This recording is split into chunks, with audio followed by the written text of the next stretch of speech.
Tilted turns. Let's do it. Yeah. Tilted turns. We don't know what you're saying. Okay, I was very bold with that. last video we talked about circular head movement from a lead and follow perspective, and then today we're going to talk about tilted turns, which are essentially just at the very basic stopping the circular head movement and doing a turn while you stay with the same head position. So I think the really simple way to think about it is if you're doing your circular head movement, if you're doing sort of a typical off-axis turn, you're usually going to be stopping on the side. You can also do it up or down, but the side, especially if it falls left, is the most common. And then you're doing a turn with your head in that position. That's sort of the very simple way to think about off-axis head movement. Of course, it's more complicated than that, but that's the simple version of what's happening. In order to do something that requires a lot of energy, we usually want to prep by going the other way first. So similar if we're going to, a cat has joined us, if we're going to jump, we go down a little bit first. If I'm going to turn to my left, I prep to the right first, so similar to like a lunge and then a simple turn. And if I was going to turn again, right, I would prep this way in order to go this way. So my upper body and to some degree my hips preps the opposite way from what I'm going to turn. So that helps give me momentum to do the turn. So, free movement, prepping the opposite direction is the same for turns with head movement. Yeah, so for leads, we can sort of simplify a lot of the tilted turns down to thinking of when the head is on one side of the body, we want to start prepping if we want to turn on the opposite side. So when we want the head to like lock into place on the right side, we would start thinking about that as it's passing the left in a balao. So you prep a half circle away from what the end result is going to be. Exactly. And if we take the head movement out for a second, it's sort of easier to see the dynamic that the hand should be doing. So if I were going to be doing a normal turn here without any sort of head movement, I would be doing a prep, pushing her left shoulder this direction, and then doing the spin this way over the right shoulder. Yeah? So we'd go here and turn. Here and turn. If I'm adding a balao to that, all I'm doing is continuing the head movement, like so, but still doing the same motion. That shoulder goes back to come forward. So it's not really two separate things we're thinking about. It really is just that we need to have a pre-lead so that her body can spin, but we need to also be still communicating the information to keep doing a balao. If we combine those two things, the lead is very clear. Yeah. So with just the follow, what that ends up looking like is I'm doing my normal circle, still doing my normal circle. When I get to here, the half circle away from where my head is going to end up, it's going to go at more of a diagonal to now prep my shoulders and my hips to go turn this way. So normal circle, half circle that turns into a pre-movement, and then I do my turn. So we can look at the relationship between balao and tilted turn as like super fundamental to head movement. It's really, as you start breaking more stuff down, they're kind of the two main types of head movement that we'll see. And if you want to sort of further simplify it, you can also look at tilted turn as just an interruption of balao. So, you know, we have the head traveling in a clockwise or counterclockwise direction, and then all we're looking at is if the body is going to be traveling the same direction as the head is traveling, then the body takes over at the same time as the head would go, and the head will stop in place, more or less. So if we're doing a balao like so, and I lead a tilted turn, the head will stay here in the balao. It'll come around one full circle, and then if I stop the body, the head will actually continue exactly where it was, right? So when we stop here, the head is about to go down. It goes around, and then it'll come forward again. So we're not really even changing what we're doing. We're just putting a pause on it for as many spins as we're doing, as many circles as we do with the body. But as soon as we stop the body again, the balao continues uninterrupted, unless we make some change to it later on, which is more advanced. But, Yeah. So in this case, if we were to do like balao tilted turn and balao tilted turn, what we're really looking at is the head is traveling circularly while the body stops, and then as soon as the tilted turn happens, the body is turning circularly, but the head stops, and then the body, then the head, the body, and the head. And so if you were to do them back and forth like that, you'd sort of be playing with that dynamic. Mm-hmm. So, some things for follows. So, like we were saying earlier, the really simple way to think about it is just that you stop here and then you go around. with the addition of the prep, that changes our angle slightly. And you get to have what looks like a more traditional off-axis turn. So some drills to work on that are things to think about. So I like to think about all my head movement as being body led first, or my body goes and then my head goes.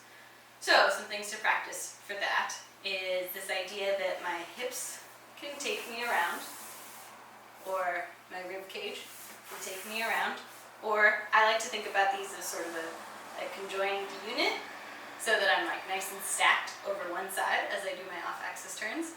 So I think about sort of my hips and rib cage going around and then spiraling away.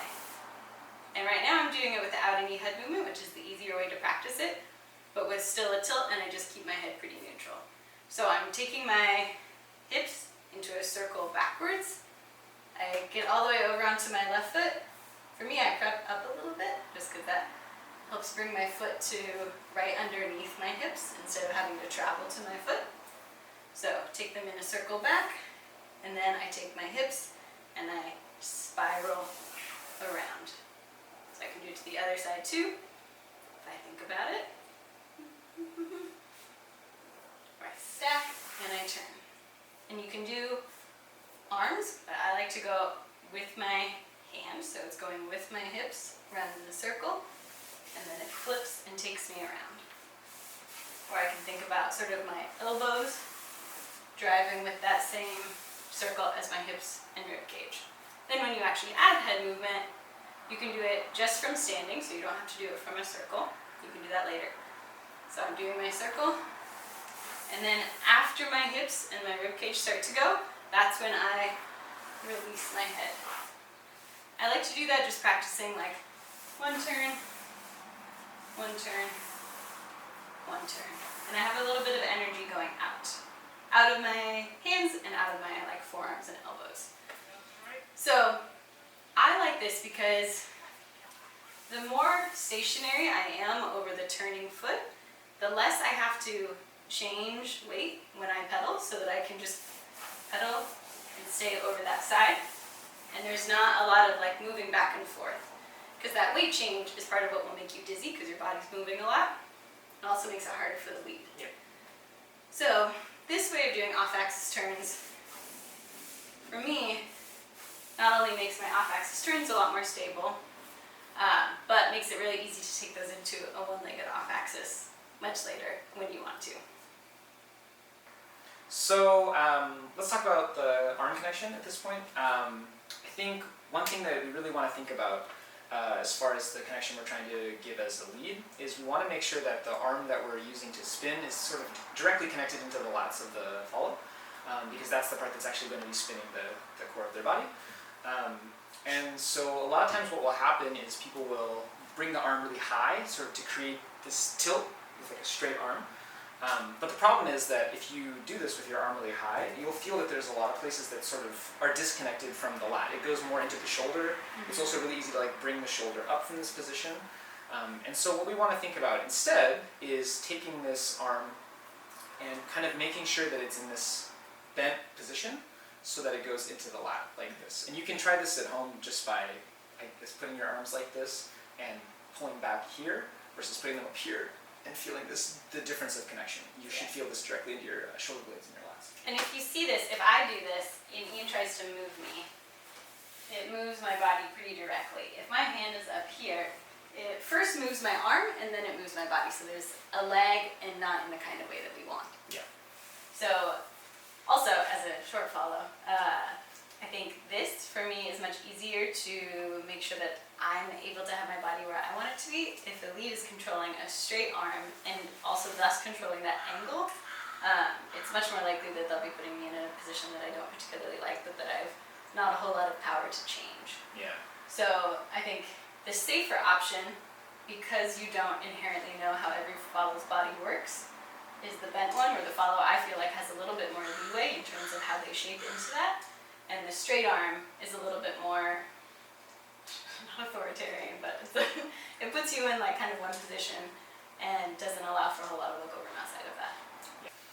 So why don't we just show that really quick. So we're going to do that with that bent arm that we were just talking about. So we'll So do from a bilao, allow. turn, and a very simple exit. Yep. So with a straight arm, that would look, so it's possible, but it's much bigger than is necessary. Yep. And it's a little bit harder to make it comfortable. Yeah, for me to go into something else from there would be a lot harder as well. There's a lot of like exiting energy. So perhaps if I know that I want to do like a big hit on the one, I'm like, okay, this is going to be some big thing. Maybe as I do this, I'll keep it a little bit straighter to have more leverage to do a big exit. There's a reason for it, but you just want to make sure it's not your default. Let's say I want to go into like a roasted chicken afterwards, which we'll go into next. If I can keep this hand a lot smaller, it's going to be a lot easier for me to use it to redirect into something else, into whatever. So ideally keeping it closer to the body. Yeah. And I think in general, the more you can lean closer to the body, the more safe and comfortable that is, because the farther you get out, the more joints you have in between the torso and your connection point. So you can also lead off-axis turns like from the shoulders. Like I think there's a lot of ways in which we can get closer to the torso, which tends to make for a clearer lead and a clearer follow. And while we do this, so earlier I was doing this, where we turn around once and stop. That is preparation for when we do these in place. So if he's leading me in place, I'm going to try to keep paddling at the same point each time. A little bit dependent on how sticky or slippery the floor is, how much energy they give you, but that's usually my goal, is to kind of keep things consistent by paddling at the same spot every time. So this is the non-travel version. This is stationary. Travel is using the same technique, but you're doing more like a chaîné half turn. So if he does multiple of those in a row, I'm going to try to paddle when I see him or turn it into a one-legged sit. So that's the idea behind paddling and why I like to practice this. Yeah, it makes it very easy for me to lead because there's no like sideways interruption or noise or anything like that. And a comment on the angle of the head. So if I think about it as a direct stop here, then my head will be directly sideways. Because of this slight angle, and because I think about my ribcage and my hips as being more of a sort of open and away unit, for me that often ends up leading to a slight inclination downward with the head because this part is more open. So you'll see people do off-axis turns that look quite different. There's like the very, where I'm looking more like straight down or straight at my arm. That gets associated with more lambada styling. Straight sideways, mine is usually somewhere in between, just because of how I'm shaping my body and what that means for my relaxed neck. I think also if you have more or less tension in the neck, that also changes it. A million different ways in which you can shape your body will change the exact angle of your head.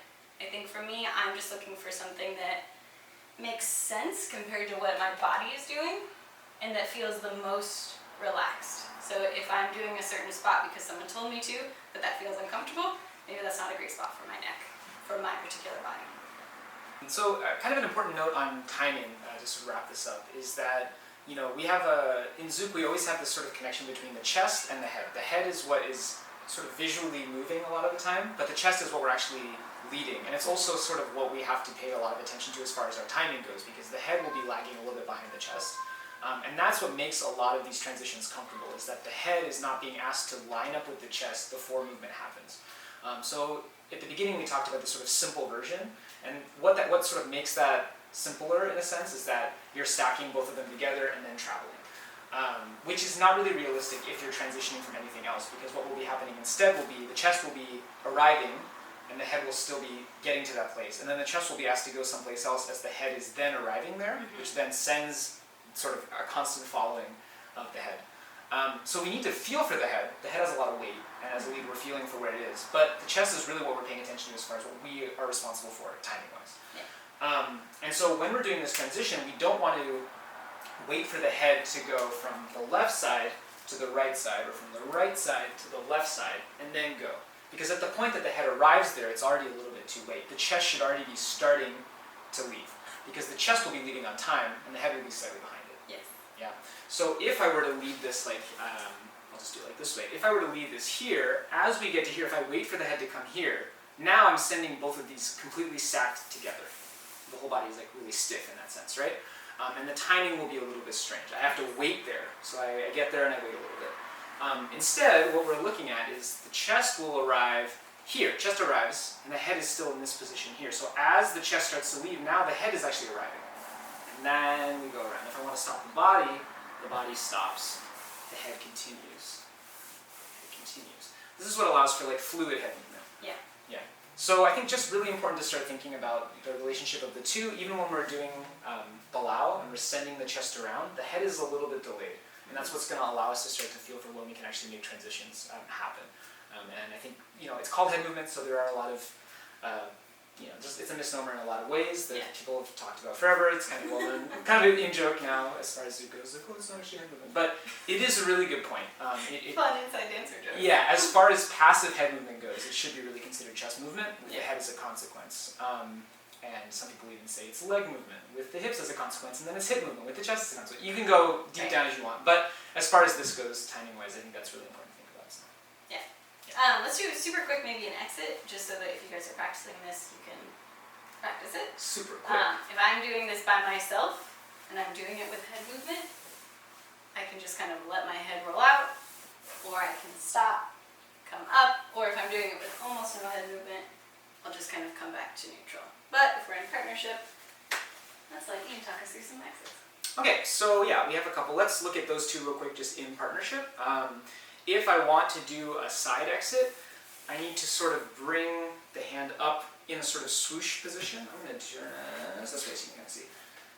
So we are here. I'm going to sort of swoosh the hand up, and I'm using my leg to sort of inform her of the timing that I want her to come up as well. So that's allowing the head to finish up to the side and up. Yeah. If I know that I want to take that energy down and do like an exit through A and then up, kind of like we talked about previously, so I can keep moving your arm, we would be bringing this energy down, up. Again, using our legs at different times, which is what lets her know when we actually want her weight to come down. Because the exit is a consequence of her going down, and so we need to do it differently. So at this point, as she's passing here, I'm starting to bring her energy down. Because remember, this, when she's in this point, is when we're in A. So normally if we were doing a Balau, we would go A and up. If I want her to have the energy to sort of go through B and finish, I can do the same thing, but I'll send her all the way through and then up on this side. Other exits? Yeah, some people do kind of the sneaky one. That can either be led or it can be just the lead kind of gives you space and doesn't like direct you in a particular exit, and if that's what you feel like doing, you can do. Otherwise, there's ways for the lead to kind of control the wrist that will make you snake out. We don't want to have a whole lot of space for that, so maybe we won't do that. Yeah, I think down and up is probably the simplest, Yeah. but also just kind of allowing the energy to die as we're lunging. Yeah, and remembering again that the simplest sort of exit from a tilted turn that is not an exit out of head movement in general is just to let the body stop and go back into Balau. So basically just let the head resume its movement. So if we're here and we do a tilted turn, I can just keep this motion going, keep this motion going, keep this motion going, etc. Yeah, so we can always just do that.